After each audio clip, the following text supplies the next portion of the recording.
এই যে আমার আব্বা,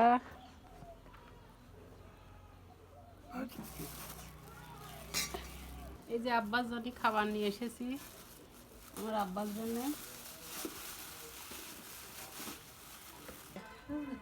এই যে মুরগির রোস্ট করেছিলাম, মুরগির গোশ, আর এখানে পোলাও ভাত নিয়ে এসেছি। আব্বাকে এখন খাবার দিব।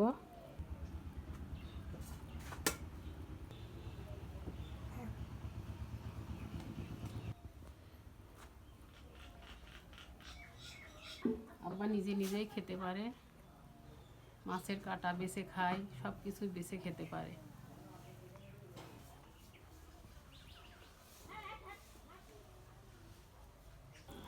আব্বাকে এইভাবে গোশ ছাড়াইয়ে দিতে হয়, মানে হাড় থেকে গোশ সে ছাড়াইয়ে খেতে পারে না।